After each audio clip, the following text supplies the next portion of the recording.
بسم اللہ الرحمن الرحیم۔ السلام علیکم۔ آپ کو اپنے چینل اور فیت الاسلام خوش آمدید کہتے ہیں۔ آج کی اس ویڈیو میں ہم حضور صلی اللہ علیہ وسلم جب بیٹی فاطمہ کو ان کے سسرال لینے گئے تو چلیے آج کی اس ویڈیو کو شروع کرتے ہیں۔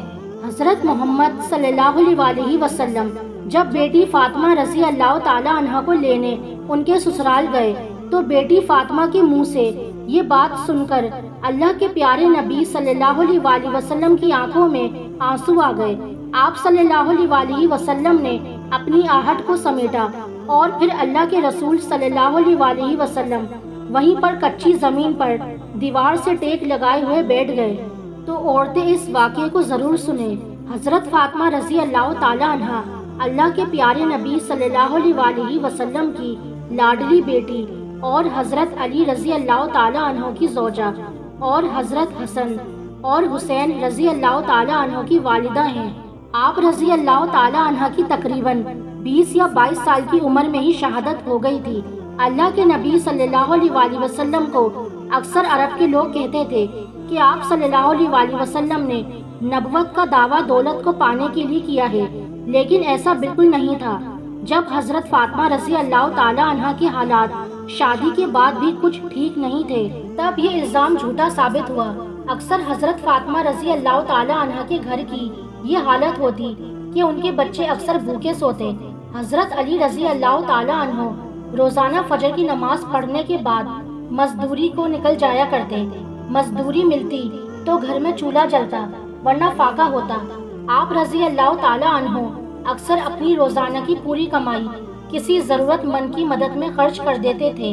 اللہ کے رسول صلی اللہ علیہ وسلم کی بیٹی ہونے کے باوجود بھی حضرت فاطمہ رضی اللہ تعالی عنہ کے پاس کچھ بھی دولت نہیں تھی۔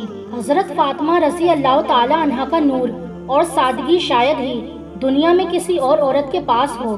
وہ گھر میں چکی پیسنے سے لے کر جھاڑو برتن اور بچوں کی پرورش سب کام خود اپنے ہی ہاتھوں سے کیا کرتی تھیں۔ حضرت علی رضی اللہ تعالی عنہ کے گھر میں بستر کے نام پر اونٹ کی ایک سوکھی کھال تھی جس پر ان کا اونٹ دن میں چارہ کھاتا اور رات میں وہی کھال سونے کے کام آتی تھی۔ اس طرح کی زندگی ہونے کے باوجود بھی حضرت فاطمہ رضی اللہ تعالی عنہ نے اپنے شوہر سے کبھی کوئی شکایت نہیں کی اور نہ ہی کبھی کوئی فرمائش کی۔ تاریخ گواہ ہے کہ حضرت علی رضی اللہ تعالی عنہ اور حضرت فاطمہ رضی اللہ تعالی عنہ کا جوڑا مثالی رہا ہے۔ حضرت فاطمہ رضی اللہ تعالی عنہ نے کبھی بھی اپنے شوہر کی خدمت گزاری میں کوئی کسر باقی نہ رکھی۔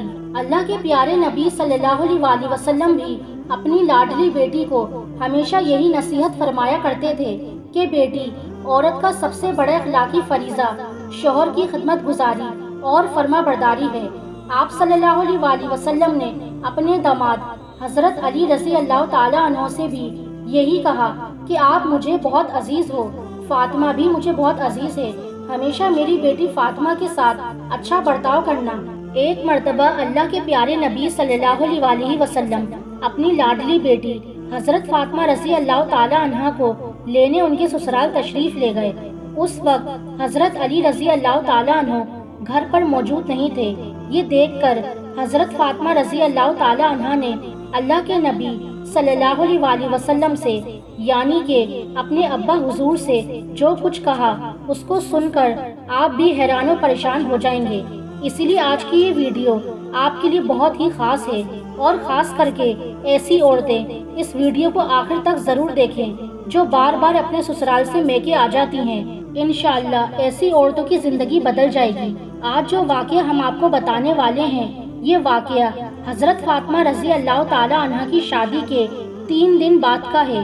حضرت فاطمہ رضی اللہ تعالی عنہ کی شادی کے 3 دن بعد اللہ کے پیارے نبی حضرت محمد صلی اللہ علیہ وسلم اپنی لاڈلی اور پیاری بیٹی کو لینے کے لیے فاطمہ کے سسرال گئے، یعنی حضرت علی رضی اللہ تعالی عنہ کے گھر تشریف لے گئے اور آپ نے اپنی پیاری بیٹی فاطمہ رضی اللہ تعالی عنہ کو آزمانے کے لیے ارشاد فرمایا کہ بیٹی فاطمہ، میں تمہیں لینے کے لیے آیا ہوں، گھر چلیں۔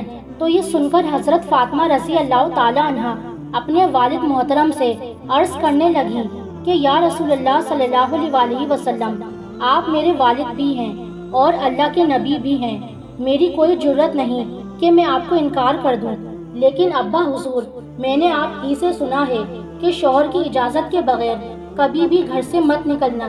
ابھی میرے شوہر گھر پر نہیں ہیں، اگر اجازت دیں تو میں اپنے شوہر حضرت علی رضی اللہ تعالی عنہ کا انتظار کر لوں۔ بیٹی کے منہ سے یہ بات سن کر اللہ کے پیارے نبی صلی اللہ علیہ وآلہ وسلم کی آنکھوں میں آنسو آ گئے۔ آپ صلی اللہ علیہ وآلہ وسلم نے اپنی آہٹ کو سمیٹا اور پھر اللہ کے رسول صلی اللہ علیہ وآلہ وسلم وہیں پر کچی زمین پر دیوار سے ٹیک لگائے ہوئے بیٹھ گئے اور حضرت علی رضی اللہ تعالیٰ عنہ کا انتظار کرنے لگے۔ اس دن یہ بھی بڑی عجیب بات تھی کہ اس دن حضرت علی رضی اللہ تعالیٰ عنہ بھی گھر بڑی دیر سے آئے۔ جب حضرت علی رضی اللہ تعالیٰ عنہ گھر آئے تو آپ نے دیکھا کہ گھر میں اللہ کے پیارے نبی صلی اللہ علیہ وآلہ وسلم کچی زمین پر دیوار سے ٹیک لگائے ہوئے بیٹھے ہیں۔ یہ دیکھ کر آپ رضی اللہ تعالیٰ عنہ بڑے حیران ہوئے۔ اتنے میں اللہ کے پیارے نبی حضرت محمد مصطفیٰ صلی اللہ علیہ وآلہ وسلم نے اپنے داماد حضرت علی رضی اللہ تعالیٰ عنہ سے پوچھا، اے علی، اگر اجازت دو تو میں اپنی بیٹی فاطمہ کو گھر لے جاؤں۔ یہ سن کر حضرت علی رضی اللہ تعالیٰ عنہ پھوٹ پھوٹ کر رونے لگے اور عرض کرنے لگے، یا رسول اللہ صلی اللہ علیہ وآلہ وسلم، میرا رنگ روپ کچھ بھی نہیں، میری آج جتنی بھی عزت ہے وہ سب آپ کے قدموں کی برکت سے ہے۔ یا رسول اللہ صلی اللہ علیہ وآلہ وسلم، پھر میں آپ کو کیسے اجازت دوں؟ یہ کیسے ہو سکتا ہے؟ یہ سن کر اللہ کے پیارے نبی صلی اللہ علیہ وآلہ وسلم نے ارشاد فرمایا، اے علی، میں نے فاطمہ کو سکھایا ہے کہ بیٹی کبھی بھی شوہر کی اجازت کے بغیر گھر سے نہ نکلنا، ہمیشہ اپنے شوہر کی اطاعت کرنا۔ اس لیے فاطمہ کہتی ہے کہ ابا جان، جب تک میں اپنے شوہر حضرت علی رضی اللہ تعالیٰ عنہ سے گھر جانے کی اجازت نہ لے لوں تب تک میں گھر نہیں جاؤں گی۔ یہ سن کر حضرت علی رضی اللہ تعالیٰ عنہ عرض کرنے لگے، یا رسول اللہ صلی اللہ علیہ وآلہ وسلم، آپ دعا کرنا اللہ پاک فاطمہ کے نمال کی برکت سے مجھے کل قیامت کے دن بھی کامیابی عطا فرما دے۔ اسی طرح سے اب آپ کو مدینہ شہر کا ایک اور واقعہ بتاتے ہیں جس کو سن کر بھی آپ حیران ہو جائیں گے۔ حضرت محمد غزالی نے اپنی کتاب مغاشفات القلوب میں لکھا ہے کہ مدینہ شہر میں ایک مرتبہ ایک عورت کو اس کا شوہر پابند کر کے گیا کہ سنو، میں باہر جا رہا ہوں، میرے پیچھے سے گھر سے نہ نکلنا، یعنی کہ جب تک میں واپس نہ آ جاؤں تب تک گھر میں ہی رہنا، گھر سے باہر نہ نکلنا۔ اس عورت کے گھر کے سامنے ہی اس کے باپ کا گھر تھا، یعنی کہ اس کا میکہ تھا جس میں اس کا بوڑھا باپ رہتا تھا۔ ایک دن اس کے باپ کے گھر سے پیغام آیا کہ تمہارا باپ بیمار ہے، آ کر اپنے باپ سے مل لو۔ جیسا کہ آپ سبھی کو معلوم ہے کہ بیٹی کو اپنے باپ سے کتنی محبت ہوتی ہے، اس کا کوئی پیمانہ نہیں کہ کوئی اس کو ناپ سکے، کوئی ایسا ترازو نہیں کہ اس کو کوئی تول سکے۔ لیکن یہاں پر جیسے ہی بیٹی کے پاس پیغام آیا کہ تمہارا باپ بیمار ہے تو بیٹی کہنے لگی کہ میں نہیں جا سکتی ہوں، میرے شوہر مجھے پابند کر کے گئے ہیں، اور میرے شوہر نے مجھے پابند اس لیے کیا ہے کہ اللہ کے رسول صلی اللہ علیہ وآلہ وسلم نے مجھے پابند کیا ہے۔ آپ نے فرمایا کہ شوہر کی اجازت کے بغیر گھر سے باہر نہ نکلنا، اور مجھے اس وقت اس بات کی کوئی خبر نہیں ہے کہ میرے شوہر کس میدان میں جہاد کر رہے ہیں۔ جاؤ پہلے اللہ کے رسول صلی اللہ علیہ وآلہ وسلم سے پوچھو کہ میرا باپ بیمار ہے، میں اپنے شوہر کی اجازت کے بغیر جاؤں یا نہ جاؤں۔ پھر اللہ کے نبی صلی اللہ علیہ وآلہ وسلم سے جب اس بارے میں سوال کیا گیا تو آپ صلی اللہ علیہ وآلہ وسلم نے فرمایا کہ جا کر اس عورت سے کہہ دو کہ اگر شوہر کی اطاعت کرو گی تو اللہ تعالیٰ تمہیں بہتر جزا عطا فرمائے گا۔ خیر 2 دنوں کے بعد خبر آئی کہ تمہارا باپ بہت زیادہ بیمار ہو گیا ہے، آ کر اپنے باپ سے مل لو۔ عورت نے پھر اللہ کے نبی صلی اللہ علیہ وآلہ وسلم سے پتہ کیا تو آپ صلی اللہ علیہ وآلہ وسلم نے فرمایا کہ جا کر اس عورت سے کہہ دو کہ اگر اپنے شوہر کی اطاعت کرو گی تو اللہ تعالیٰ تمہیں بہتر جزا عطا فرمائے گا۔ اس کے بعد 4 دن گزرے کہ خبر آئی کہ تمہارے باپ کا انتقال ہو گیا ہے، آ کر اپنے باپ کی آخری صورت کا دیدار کر لو۔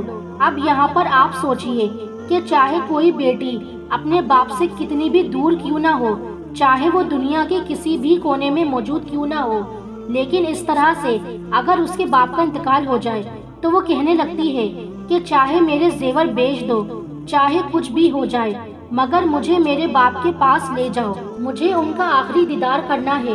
لیکن یہاں پر آپ دیکھیے، سامنے ہی باپ کا انتقال ہو گیا ہے، مگر یہ عورت اپنے شوہر کی اجازت کے بغیر اپنے باپ کی آخری صورت دیکھنے کے لیے بھی نہیں جا رہی ہے۔ اس نے اللہ کے پیارے نبی صلی اللہ علیہ وآلہ وسلم کے پاس پھر سے پیغام بھیجا کہ یا رسول اللہ صلی اللہ علیہ وآلہ وسلم، میرے باپ کا انتقال ہو گیا ہے، میرے سر سے باپ کا سایہ اٹھ گیا ہے، میرے شوہر مجھے گھر سے باہر نکلنے کے لیے منع کر کے گئے ہیں، اب میرے لیے کیا حکم ہے؟ تو یہ سن کر اللہ کے پیارے نبی کے وہی جملے تھے جو اس سے پہلے آپ نے فرمائے تھے۔ آپ صلی اللہ علیہ وآلہ وسلم نے فرمایا کہ اس عورت سے کہہ دو، اگر اپنے شوہر کی اطاعت کرو گی تو اللہ تمہیں بہتر جزا عطا فرمائے گا۔ یہ ہے اللہ کے رسولوں کو ماننے والی عورت۔ شوہر کی دوری میں باپ انتقال کر گیا، مگر شوہر کی اجازت کے بغیر اپنے باپ کی آخری صورت دیکھنے کے لیے بھی نہیں گئی۔ اس کے بعد اس عورت کے باپ کو دفن کر دیا گیا۔ پھر 2 دنوں کے بعد اللہ کے پیارے نبی صلی اللہ علیہ وآلہ وسلم نے فرمایا کہ پتہ کرو اس عورت کا وہ اپنے باپ کی آخری صورت دیکھنے کے لیے گئی یا نہیں۔ تو صحابہ کرام پتہ کر کے آئے اور عرض کرنے لگے، یا رسول اللہ صلی اللہ علیہ وآلہ وسلم، قربان جائیں آپ کے نظام پر، آپ کے فرمان پر، آپ کے جملوں کی تاثیر ایسی ہے کہ وہ عورت آپ کے دین کی پہرے دار بن گئی ہے، وہ اپنے باپ کی آخری صورت دیکھنے کے لیے نہیں گئی ہے۔ یہ سن کر اللہ کے پیارے نبی صلی اللہ علیہ وآلہ وسلم نے اپنے ہاتھ اٹھائے۔ صحابہ کرام عرض کرتے ہیں کہ اس عورت کا مقدر جاگا، ہم نے دیکھا کہ چند آنسو حضور صلی اللہ علیہ وآلہ وسلم کے گرے۔ پھر آپ نے اپنے چہرے کو صاف کرتے ہوئے فرمایا کہ جاؤ اور جا کر اس عورت کو خوشخبری سنا دو کہ تم نے اپنے شوہر کی اطاعت کی ہے، تیری اس فرما برداری کی وجہ سے اللہ تعالیٰ نے تجھے بھی بخش دیا ہے اور تیرے باپ کی بھی بخشش فرما دی ہے۔ مگر آج کل تو اکثر دیکھنے میں آتا ہے کہ اگر کوئی شوہر اپنی بیوی کو کسی کام کے لیے منع کرتا ہے تو وہ عورت اپنے شوہر کو دکھانے کے لیے وہ کام اور زیادہ کرتی ہے اور یہ دکھانے کی کوشش کرتی ہے کہ دیکھو میں تم سے ڈرتی نہیں ہوں۔ اس میں ڈرنے اور ڈرانے کی کوئی بات نہیں ہے۔ ہمارے پیارے نبی حضور صلی اللہ علیہ وآلہ وسلم کا فرمان ہے کہ شوہر کی اجازت کے بغیر اپنے گھر سے کبھی بھی مت نکلنا، چاہے جو بھی ہو جائے۔ اسی لیے آپ پیارے نبی کے اس فرمان پر عمل ضرور کریں، انشاءاللہ آپ دونوں جہاں میں کامیاب ہو جائیں گے۔ اللہ پاک ہمیں دین کی مکمل سمجھ نصیب فرمائے، ہمیں راہ حق پر چلائے اور ہمارا خاتمہ ایمان پر فرمائے، آمین۔ میں امید کرتی ہوں آپ کو یہ ویڈیو پسند آئی ہوگی، تو مزید ایسی اسلامی ویڈیوز کے لیے ہمارے چینل کو سبسکرائب کریں، لائک کریں اور شیئر کریں۔ مجھے اپنی دعا میں یاد رکھیے گا۔ تو ملتے ہیں آپ سے اگلی ویڈیو میں۔